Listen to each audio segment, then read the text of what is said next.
No, an old friend from the mid-'90s. Leachy coming in? An old friend from 1994. Leachy, Mike Richter.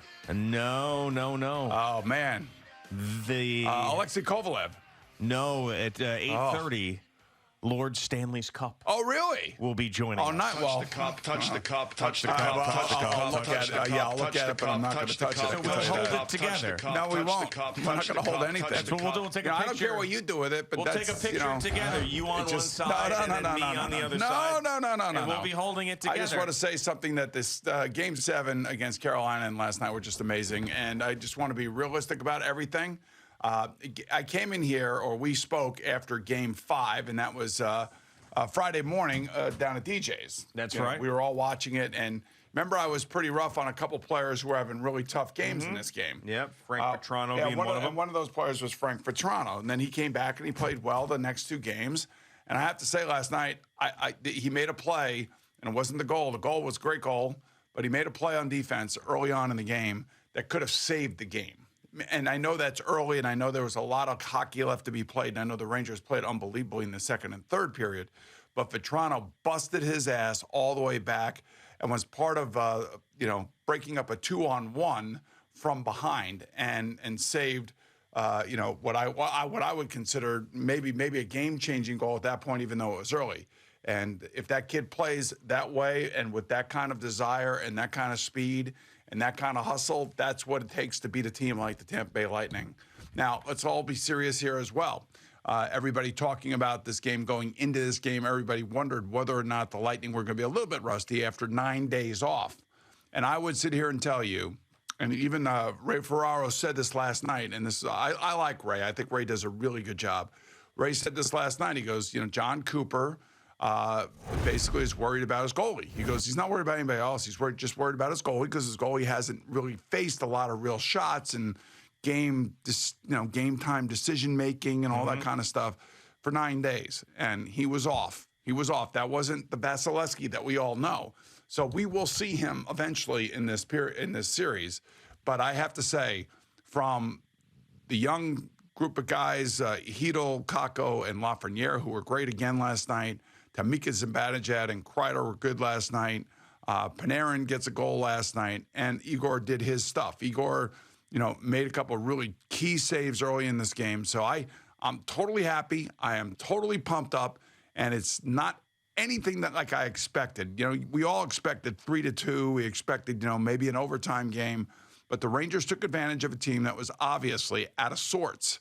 They'll be better Friday night. They will be. And this is going to be I'd say I don't even know if I want to buy. I know how good Tampa Bay has been, and I know they just beat the brakes off Florida, and that was a really good team in the regular season. But when people say that the Lightning were rusty and talk about the team that was out of sorts and maybe Vasilevsky wasn't himself and these things, I feel like that's taking away credit from what the Rangers did. Because, look at last night.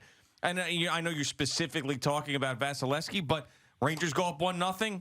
Lightning come back, tie it. Rangers go up 2-1. Lightning come back, tie it. So is that a rusty team right there? No, I didn't think so. And then the Rangers just took off from there and were just dominating. I think there were look, Rangers really didn't turn the puck over as much as they had in some previous games, and Tampa turned the puck over a ton of times. And it's just a part of getting back into a series, getting back into a game. That's why you have to win 4, not 1. Yeah. But you want to win the ones that you're supposed to win. And last night they were supposed to win the game. The big question was, were the Rangers going to be hung over from their Game 7 win, or were the Lightning going to be rusty from their 9 days off? And I think the Rangers were not. The place was crazy. The energy was nuts at MSG, and the Rangers fed off of that. And their key players came to play again.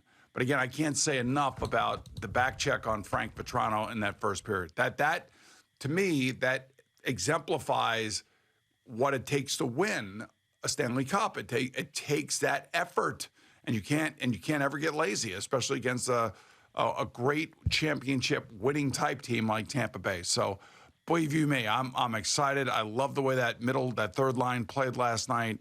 Those kids, Filipino has grown up in front of our eyes. Lafreniere has been, everything that he was supposed to be advertised as. Kakko now is catching up a little bit. I wish he would be a little bit more physical, but I can't argue with anything that happened last night. It was nice to be able to lay there, with about 10 minutes to go in the game and go, all right. Whew. Yeah, good. Yes, exactly. Good. Just like Game 7. It was the same thing. Same thing. And even Game 6 before that. Right.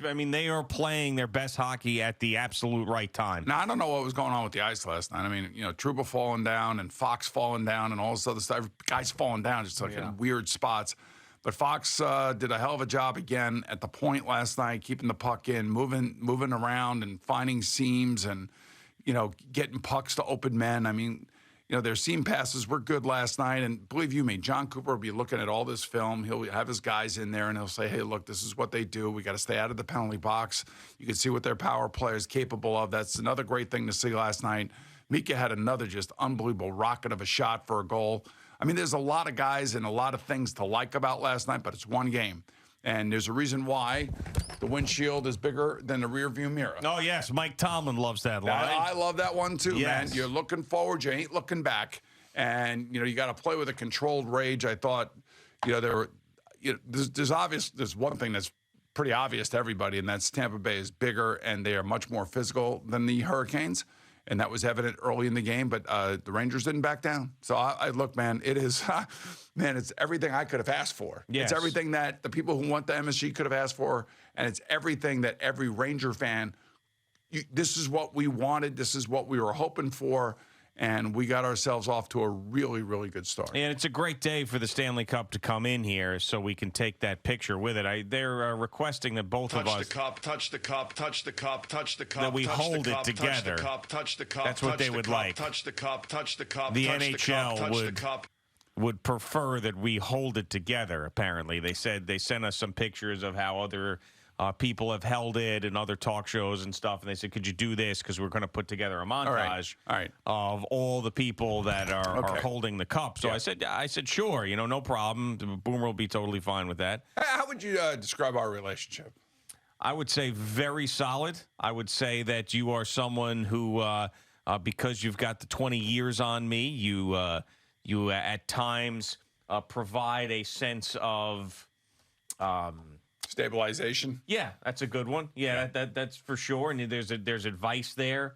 You have seen more than me in the world, so you'll give that sage advice. But I would say it's a rock solid type of at times mentor situation. I would say that. Yeah. All right, I'm going to ask you a question. Yeah. And I don't want, if you hesitate, then I think we're going to have a problem. Okay.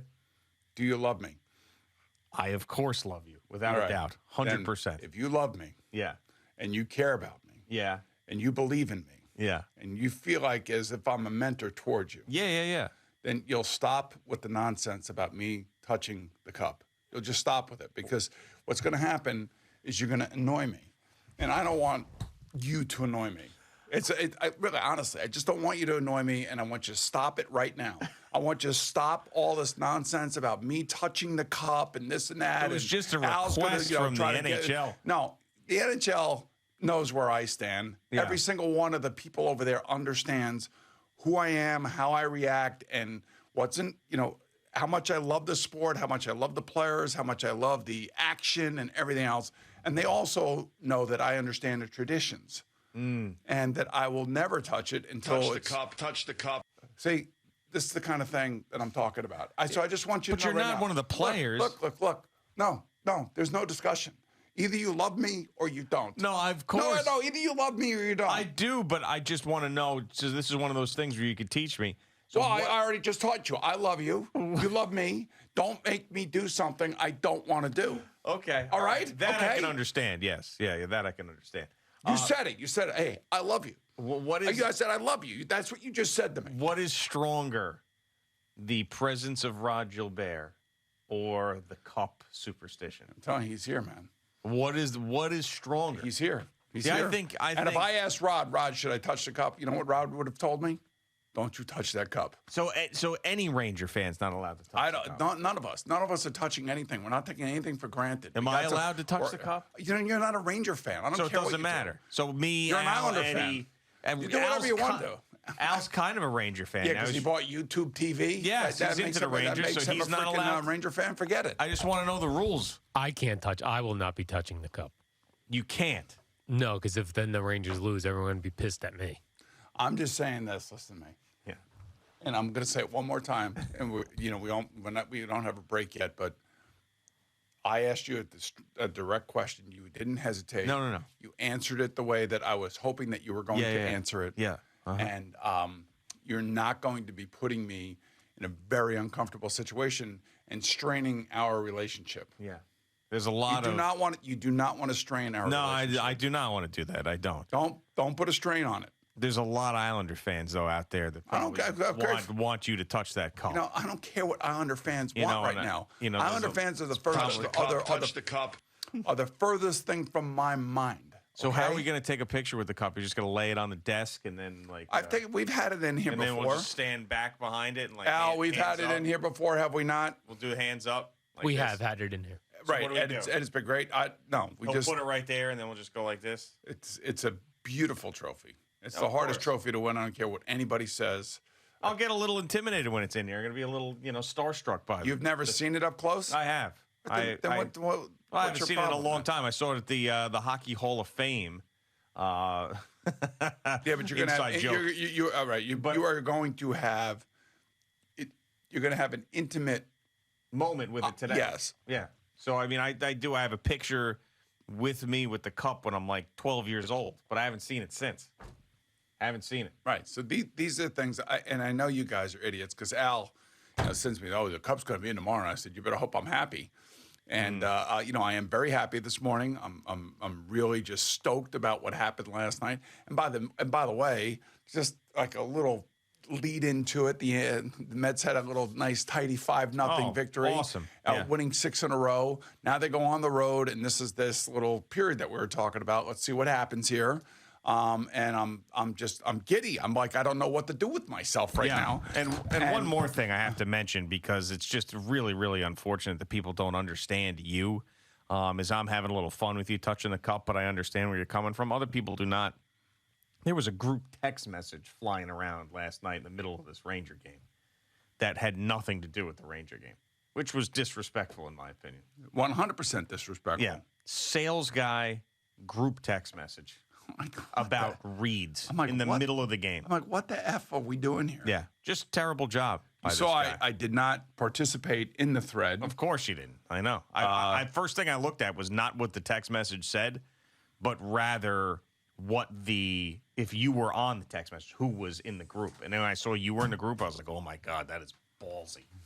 That's major. This wasn't like, hey, Rangers are playing well, or hey, this is great. It wasn't any of that. It was like, oh, by the way, these reads tomorrow.